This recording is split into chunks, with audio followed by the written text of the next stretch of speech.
Laptop computer spins onto the screen, opens, and displays ATP Education Program webinar series, closes, and then spins off the screen. Hi, I'm Kelly Key, Assistive Technology Coordinator in Barrington School District in Barrington, Illinois. I've been in the field of special education for over 25 years as an administrator, a special education teacher, and assistive technology coordinator. Today, I'm excited to share with you some quick activities to facilitate language and AAC use. It's always really nice to have things in your bag ready to go. You never know when you're going to have an opportunity to meet with a student, even if it's just for a few minutes. And so I always have a variety of different wind-up toys in my bag ready to go. And what's great about them is they're age appropriate for all levels. This is myself with a high school student, and she was so excited to tell me to turn it and make it stop. So there's so many things you can model and students can say when you're using a wind-up toy, like turn it, make it go, make it stop, stop it, look at it go. I want that. Can I have a turn or your turn? And the funniest thing is when it falls off the table, you know, the language that can come out of even just that is so fun, and it just makes it real fun and entertaining. You know, with iPads nowadays, there's so many apps available to increase communication. For my staff, I've put together a whole doc of age-appropriate apps that go, and then the vocabulary that goes with those apps. And these are just some examples, like this peekaboo farm for our younger students. You can say things like go in or open, because you start with a door and you tap on the door. And then an animal pops out and you can say, what is it? Or you can say hi to each animal, like hi horse, hi cow, or things like more, finished, all done, or stop after each animal. Finger painting with sound. This is one, again, all age groups love this. It's really fun because you can choose your color, and then it makes different sounds as you're doing the finger painting on the iPad. So you can talk about the different color words, go and stop, up, down, my turn, your turn. You can even have, instead of the student using it, they can be telling you what to do while you're doing it. And then for the older students, this is actually a makeup one that we have found that our middle school, high school, and transition students just love. It's called Madi Face, and it will actually allow you to put your face on there, and the students can then choose what makeup to put on you, and they can put makeup on you or themselves, and they get a kick out of putting the different colors on your face. You know, there's so many different ones out there. There's also ones where you can change hair color.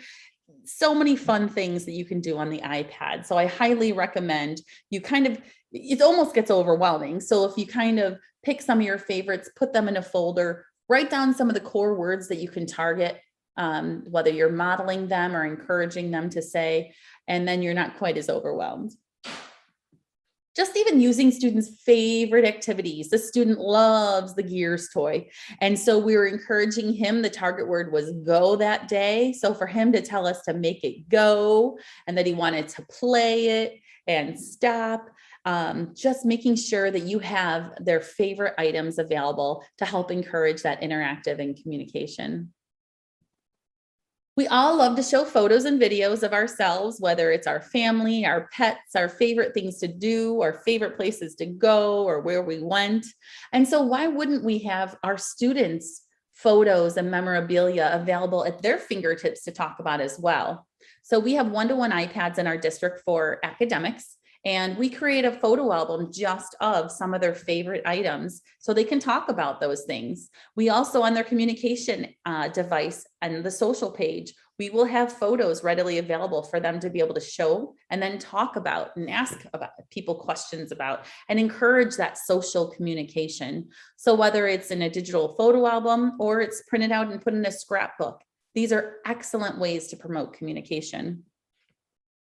YouTube, if you can have access to YouTube, there are so many things that you can play and encourage communication.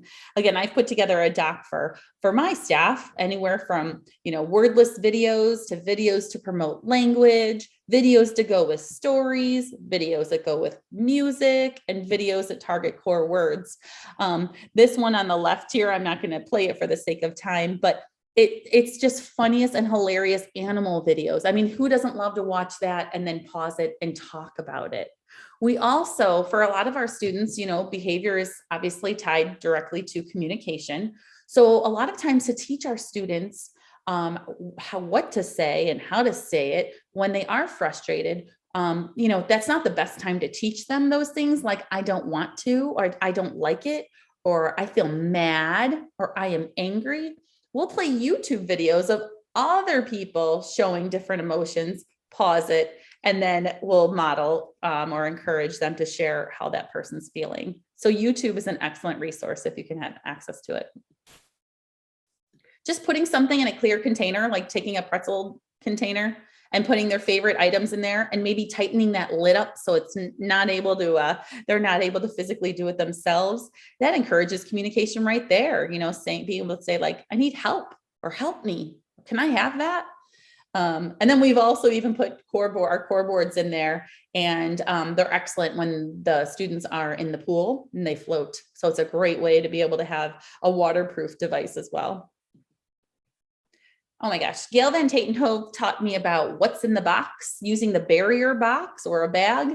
And this is great. No matter what your activity is, put the activity or the item that you're going to use for that activity in a box, and encourage the students at the beginning to ask, what is in the box, or encourage them to guess what's in the box, or maybe describe what's in the box, or ask you questions so they can guess what's in the box. It's incredible just putting the item in the box at the beginning of your activity, how much communication that really promotes. And we do the exact same thing with a bag as well. You can see here the student has his communication device, but also a large board for the occupational therapist to model on. There's so many different roll a topic games. If you just Google it, I developed this one. It's about your favorites. And so this one's so fun. And I do it with students at all different language levels and ability levels, where we'll roll a die. And then depending on what number they come up with, they have to share that information. And myself and the staff with me, we're constantly modeling this as well. So for example, if you rolled a 2, then the student can tell you how they feel. And we have various visual supports as needed for students as well. This is another thing I always have in my backpack are these dice. And they have core words on them. They actually are color coded too, based on our parts of speech for our low tech boards and devices. The yellow are your pronouns, the green are your verbs, and the blue are your adjectives. So they roll a pronoun, they roll a verb, and then they roll an adjective, and then they can say that on their board or device. It also is really fun to have them act it out. I come in and I do a lot of activities, and I'll like team up with the teacher, the speech and language pathologist, and I'll facilitate activities in classrooms that primarily have our AAC users. And I do that for a variety of reasons. And mainly, I love to just be with the students and I get to know them and their needs. And it helps me with professional development to developing all that for the staff and what to share, what tips to share. Also, I think it's really important for the staff to see me modeling what I do teach them in professional development and see it in action. And then finally, I am able to actually do professional development on the spot while working with the students too. So what I do when I come in is I actually put together a whole Google Slides presentation. And here's an example of what one looks like. So this is an activity, shake it, shake it, shake it, stop. So I start out, we always call it fun with Mrs. Key. And then I share with everybody what we're going to do. So for this particular activity, today we're working on using people's names through a fun animal activity. This is one that I've done in early childhood through high school, and all students have loved it too. So I have this visual that I actually have printed out and on the table, and it says Mrs. Key has a blank. And then I always have a slide or multiple slides just on reminders for the teachers. So if you haven't seen the device prompt hierarchy series, definitely check that out. I talk about wait time and our prompt hierarchy, but I remind staff, you know, I've trained you on this. We have that visual up on the wall. I'm going to model this too, but remember, this is what the prompt hierarchy is, and this is how it works. And then I also share some more information for them, like we'll target, these are the words we're going to target, what, stop, and people's names. And please locate these. Let's just take a second before we start the activity to locate these on the student's device before we begin and say them with the student on the device. And then we talk about, I give the directions on how we're going to play. Each student takes a turn with the box. They shake it until we stop. And then everyone says stop together on their device. They love it. So we go shake it, shake it, shake it. And then everyone tells the student to stop. Then the student opens the box, takes out an animal, and all of the other students then put together a sentence where they'll say what the student's name, because we have all of their names programmed on their devices. Then they say the word has. So we're working on parts of speech, especially for our older students. And then they share what animal. And then we play the game. It's super fun. And then I always follow up with a little tip or a goal for the day or the week where I'll say things like, oh, today, just make sure that you say hi to at least 2 people and use their name if you have it programmed in there. So when you're all throughout the school, let's generalize what you just worked on in this activity. Some other things is we'll play memory with core flashcards. So you know the game memory, you flip over two pictures, and if it's a match, you take it. If it's not, you put it back. Well, we do the same thing with our core vocabulary words and visuals. And when they flip over each word, they say that word verbally or with their device. So we call it same or different. And here's a quick video of what that looks like. I always also have a video model of how to play the game for the students. So this is an example that my daughter quickly put together with me the night before we were going to do this activity for the first time. We are playing the game memory. Whose turn should it be first? Yours. Okay, it is My turn. my turn to go first. So how this is going to work is we're going to pick up 2 cards. We have to say what's on each card, and if they're the same, we keep them. If they're different, we put them back. Okay. Okay, so first one. This is the word want. Very good. And this is the word Turn. turn. You're faster than I am. Are they the same? Are they a match? You get the idea.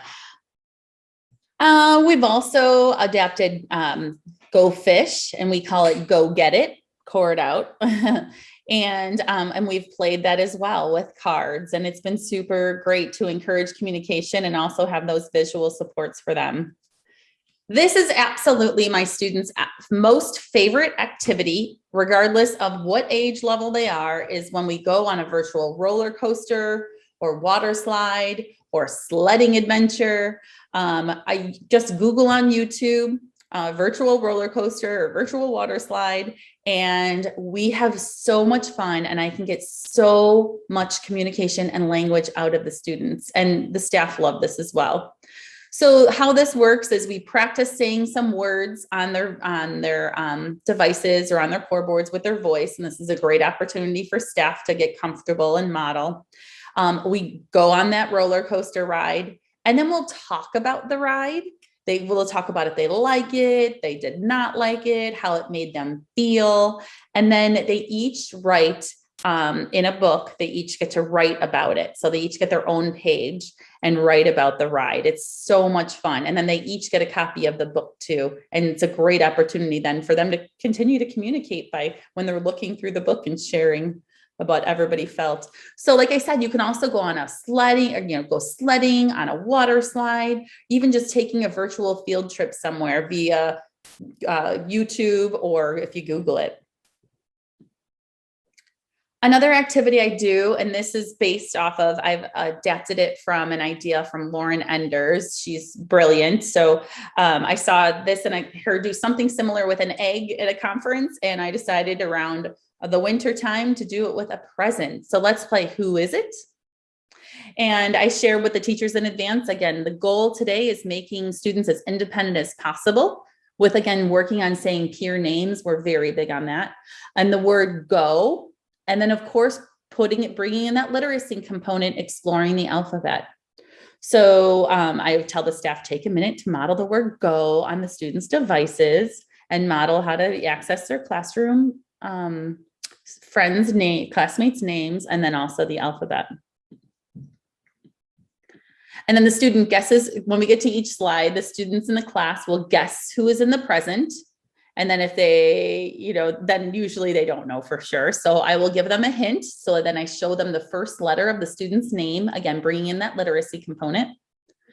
And then I'll say, tell me go to open the present, ready, set. And then they'll tell me go and I'll open the present and they get all excited. And then they tell me the name of who is in the present after I open it. And then they tell me what their name starts with. And some of them will actually spell the name out. And then I remind the staff, to make sure they're providing that wait time before prompting them or modeling. So here's what that looks like. For each student, another little hint is that I have a screenshot of the main page of their device. So, and then this is a neat little magnifying glass. Again, oh, you can only use the magnifying glass when I'm not in presentation mode. So the magnifying glass you can make move if you're not in presentation mode. So I'll start off, okay, who do you think it is? And if they're not sure, I'll say, okay, I'll give you a hint. Their name starts with the letter H. And then, of course, give the wait time. And then I'll say, okay, now it's time to guess. Tell me 1, 2, 3, go. And then I move it, and then it will have the student's picture behind it. You do have to not be in presentation mode to manipulate the screen, but you get the idea. The student's picture is actually behind there if I move the little piece. Then any kind of games you play, games are amazing for social interaction, taking turns, and getting so much language out of students. So playing any game is excellent. Here's just some of the vocabulary you can use while playing games. It's my turn, it's your turn. I win, you win. I want that. Play it again. So here's some examples of games. We love the game Guess Who. And what some of our staff have actually done is put in the photos of all the people in the classroom or people that they interact with on a regular basis. And then we've adapted it out with scripts in that. And Assistiveware actually has even some tips on vocabulary that you can use while playing that game. So speaking of Assistiveware, if you're not familiar with the Core Word Classroom, this is an excellent resource for finding activities, quick activities that you can have ready to go. And it provides you with some visual supports and words on what you can model during that activity. So they've taken things that a lot of people have, like kinetic sand, and they have given you the language that you can model during that activity or encourage. We've also just taken a lot of our games too, and we have put labels on them. And this is really to help the staff with what they can model during that activity as well. We've also cored out some of our own games. So a lot of people have the game Candyland. So we've provided staff and the parents with a way to encourage communication while on the core boards and devices while they are playing that game. So they can flip over the card. They know they go to 2 blue spots, but when they go to the first one, they say the word go. When they go to the second one, they say the word more. And sometimes, if depending on their language level, we'll have them say a phrase with that word in it. One of my favorite activities too, gosh, I have a lot of them, is playing Giant Kerplunk. But when I'm working with the students, I call it Core Plunk. And it's just basically Giant Kerplunk. And there's so much language and fun we can have with this activity. We work on taking turns. And the students can start out by asking us what color they want which color they want of the little rods to pull out.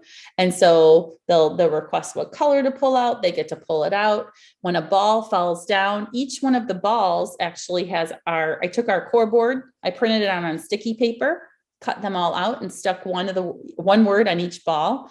And then when the balls drop, they say that word, or again, depending on their language level, we have them put together a 1 or 2 or 3 word phrase with that word in it.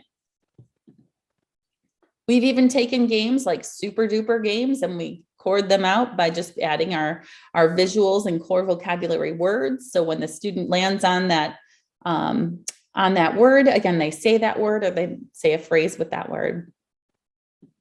And then playing things like heads up or headbands is excellent. I use this both with students as well as staff during my professional development. You know, you put something on your head and then the people can ask, is it, they can tell them, describe it. It is big, it is green, it is scary. And then the person with it on their head can, guess what it is. Is it a monster? We also do a lot of video modeling where we'll create video models, we'll pause, and that'll also encourage communication, whether it's on target vocabulary words or generalizing the vocabulary that we're targeting and teaching them through video and pressing pause. And again, having them then communicate or share what was happening in that video. And I do then want to talk a little bit more about literacy and how we're helping to promote communication by using books and through literacy activities. So I can't mention literacy without talking about shared reading. The Center for Literacy and Disability Studies at a University of North Carolina, Chapel Hill, have done some excellent research and put together so many incredible resources for you. I highly recommend you checking them out. But we make sure our staff is very well versed in shared reading and using shared reading to promote communication. Shared reading, if you're not familiar with it, it helps a student build vocabulary, background knowledge of print, text comprehension, and the ability to communicate. And I love this, that shared reading equals communication and interaction. It's all about interacting. It's not just somebody reading to you, it's interacting and communicating while you're doing it. So a little bit more about shared reading. It's an interaction between a student or group of students and an adult while reading a book together. It focuses on interaction and making meaning. It's not just an adult reading a book to the student, as I mentioned. The goal is to eventually have the students direct interaction by labeling pictures, making comments, asking questions, etc. And the adult does read most of the text, but points out pictures, discusses words, connects the words and pictures to their background knowledge and experience, and follows the student's lead to maximize engagement. And it starts with the adult guiding the students and encouraging communication. So again, there's a strong research that it increases communication and conventional reading and writing, especially for students with significant cognitive disabilities. Check out these resources for sure. So part of shared reading, they have the acronym CAR. CAR stands for comment, ask, and respond. So this is what each one of those steps looks like. You read the text on the page and you comment and wait. You ask for participation. So you'll wait with interest or say, oh, tell me, or gesture toward the board or device. And again, there's that wait time in between. And then respond. So you can repeat what they said and then you can model on or build up from there, or interpret what they're trying to communicate with you, if they're looking at you or if they're smiling. And it's important for shared reading that you do plan ahead again. So you're going to plan out some of your common ideas and target words that you're going to model. So here's an example for the book, Don't Let the Pigeon Drive the Bus. Our staff, I'll actually give them Post-it notes and they will write down a couple of the core words that they're going to target. It could be the same words for the whole book, or it could be different words for each page. And then have them even write down just some of the things that they may comment on in order to really encourage that interaction. So they would comment on things like, there's a pigeon.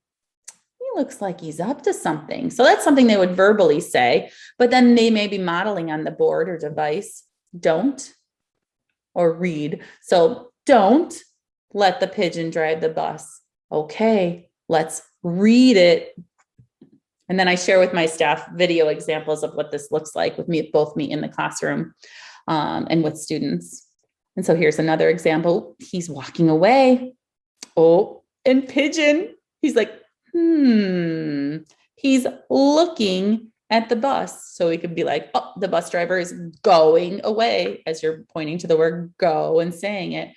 Oh, and the pigeon is looking at the bus as you're modeling that and saying it. So it's important to plan out your materials. In order to maximize modeling, you need to consider having the book. I always have it. I like to have it in slides. And then I also like to try and have a portable core board next to me as well, like a large one, because it's hard to actually hold the book and model and turn the pages at the same time. So just kind of plan that out in advance, what that's going to look like. And then the students, obviously their boards and devices should be out and within reach and ready to go. And I always like to have tangible items. I feel like that still is increasing that communication and interaction. So whether it's objects, pictures, or images that they can relate to really helps them make that connection and encourages communication. And then you're going to follow the student's initiation and attribute meaning to their communication attempts. So if the student was like, oh, dog, or arf, arf, you could say, oh, it is a dog. It is a big dog. Or I wonder if you're telling me, I have a dog. Do you have a dog? You said, yes, you do have a dog. You're going to model on the student's boards and devices throughout the activity. And you're going to make sure you interact with enthusiasm. You know, anytime we interact with enthusiasm, we always are going to encourage more engagement, interaction, and communication. And there is some, prep work you need to do each time you choose a new book. But the good news is you're going to read that same book multiple times across multiple days. And so you put in this, the work at the beginning, but it really is neat that you're going to use that same book and you're going to start to see it led from you to more student-led interaction because they're familiar with the book. So it increases interest, participation, and communication. And you can have a different goal each time you read it. And you can follow up with a different activity too, like a writing activity, comprehension, communication, art, etc. Some other things with books, there are a lot of times what we'll do, we put together, one of our speech and language pathologists put together this little visual to help staff with when we have target vocabulary words that we're focusing on, 1 or 2 words for the week or for the month. We've kind of categorized some different books that go with those target vocabulary words. So that's really helpful to always have books to, go with that target word approach. There are many books that are ready to go that are online as well. If you're not familiar with AAC Language Labs, for a small fee, I think it's less than $20 a month, you can access so much, but just one of the perks to being a part of AAC Language Labs is all of the poured out books. And they have ones for young students, ones for older students. And again, it doesn't matter what kind of system, communication device the student's using, they're just poured out. They're using core vocabulary. My Toby Dynavox, under their resources portion of their website, has some terrific resources as well.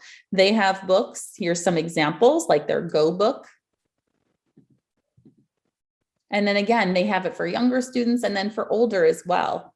So here's their older Go book. There are other books that are online that go right with students' communication devices, like Storm's Speech Therapy Gretchen Storms has some great books that you can download and use for free. And Tar Heel Reader, if you're not familiar with that, it is an excellent free resource of online books. You can access them online and you can actually search certain core words and the books will pop up. What's great about it is the students can read the books on the iPad or on the computer.